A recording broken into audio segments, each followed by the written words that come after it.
What's good, y'all? Jerry about to check out 10 most pointless WWE Royal Rumble wins. This video is about WrestleMania.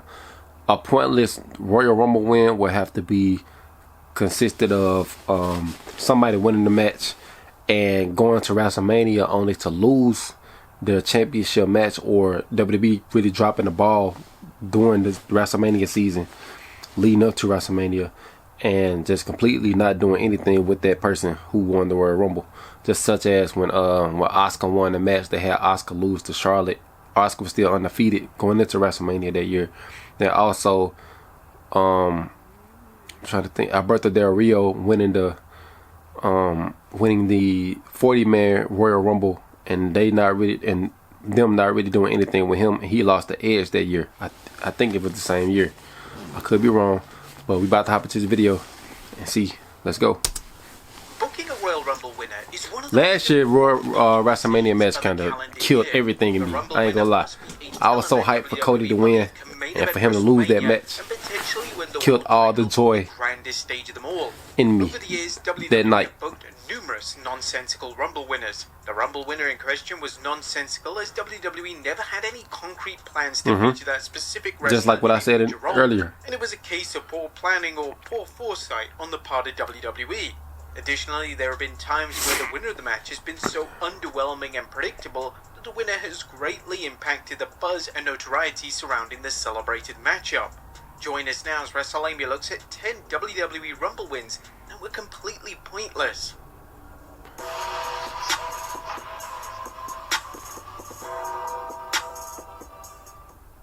Be sure to subscribe and hit that notification bell for daily wrestling videos, and follow us on Facebook for exclusive lists. Also check out our new website, WrestleMania.com. Who's number 10? Number 10, John Cena, Royal Rumble 2013. When it comes to the Royal Rumble match, I mean, he faced The Rock. They should have made a triple threat that year. As a predictable Rumble traditionally leads to negative reviews and disappointment. In 2013, it was a foregone conclusion that John Cena was winning the match. It was heavily reported that Cena vs. The Rock 2 for the WWE title was the plan for WrestleMania 29. The Rumble match itself was rather lifeless, and Cena, as everyone... I didn't see that match. I didn't start watching the pay-per-views until the network came out. And it was like 2000. The network came out at 14. I didn't watch my first Royal Rumble until 2015. WWE had yet to lock down an opponent for I think that was the year Roman won it. Seeing a name such as Chris Jericho or Dolph Ziggler win the match would have been a huge surprise. Yep. It would have changed the entire perception of the match. I wonder why they never had Chris Jericho win the Rumble. Elimination Chamber match to secure Cena vs. The Rock 2 for WrestleMania. They should have added Punk to the match. Asuka, I said that at the beginning of the video. The inaugural women's Asuka was still undefeated. Yet in hindsight, Asuka winning the match was completely pointless. Asuka was still undefeated with challenge Charlotte at WrestleMania 34, and in one of the most controversial moments of the past decade, WWE would book Asuka to lose clean to Charlotte on the grandest stage. This felt like a huge slap in the face to everyone who had invested in her, and WWE had used Asuka's Rumble victory as a means to further elevate Charlotte come WrestleMania 34. Number 8, Stone Cold Steve Austin, Royal Rumble 1997. Steve Austin? It's sometimes the case that WWE crowned the right winner of the Rumble, yet the follow-up to their win renders the victory completely obsolete. In 1997, WWE booked Stone Cold Steve Austin to win the Rumble matchup, and this was 100% the correct move. Austin's work as a heel was tremendous, and he was slowly ascending to become one of the top stars in the entire wrestling industry. In a unique move, Austin never received his title shot at WrestleMania 13. Wow. Instead, he received it at In Your House, the Final Four. Due to the 97 Rumble ending in controversy, as Austin re-entered the match to eliminate Bret Hart in the final stages, as well as WWE Champion Shawn Michaels vacating the title, WWE decided to book an all-star Fatal 4-Way at the aforementioned Final Four event. Austin would take on Hart, Vader, and The Undertaker to crown a new champion, and the match would be won by Hart. Number 7, Alberto Del Rio, I said that too. Rumble 2011. During Alberto Del Rio's early days in WWE, y'all. they truly believed that Del Rio was going to be the next big thing in the company. Now granted, Del Rio was gifted in the ring, yet he never truly had a genuine connection with the audience. WWE would book Del Rio to win the 2011 Rumble, and this was a welcome change in pace as fans firmly believed that the win would go either to John Cena or Randy Orton. The problem with Del Rio winning was that WWE, and to an extent the WWE fans, were still on the fence regarding Del Rio being world champion. This therefore meant that when Del Rio challenged Edge for the world title in the opening match of WrestleMania 27, they booked Edge to defeat Del Rio. Yeah, that made no sense. That was Edge's last match. Time. At the time, WWE's decision to have the Rumble winner in the opening match of WrestleMania received vast criticism, as it was a clear sign that WWE didn't see much value in Del Rio versus Damn, that was the first match? Showdown. Number 6, Sheamus Royal Rumble 2012. Heading into the 2012 Rumble, most of the focus was on Chris Jericho. Jericho had just returned to the company, and fans were excited about the inevitable Jericho versus CM Punk collision at WrestleMania 28. Fans were firmly expecting Jericho to win the Rumble, yet that had to have been a Vince move. The shocking victory, fans were stunned. Nobody saw this coming, and Sheamus wasn't even amongst the favourites to win the match, so WWE had gone for a completely unpredictable option. Similarly to Del Rio the year prior, Sheamus would challenge the world title in the opening contest of WrestleMania, and this was a match which lasted just 18 seconds. Sheamus would put the talented Daniel Bryan to win the world title, creating a memorable yet infamous moment. And the problem with Sheamus' Rumble win and subsequent world title reign was that WWE were never committed to presenting Sheamus like an actual world champion. Nah, they never did. Sheamus wouldn't main event a single pay-per-view as world champion, and most of his feuds... That's exactly what they did to CM Punk when he won the world championship and were often met with back in the day. Silence from the audience. Number 5, Charlotte Royal Rumble 2020. Booking a Royal Rumble based Charlotte on won the 2020 Royal Rumble is always a recipe for disaster. Yet that's reportedly what happened in 2020. But I don't even remember the 2020 Women's Royal Rumble. To win the Women's Rumble, I know I watched it. WWE decided Or did I? to give Charlotte the victory. Speaking on the Wrestling Observer Radio, Dave Meltzer discussed why Charlotte won the match, and this is what she had to say.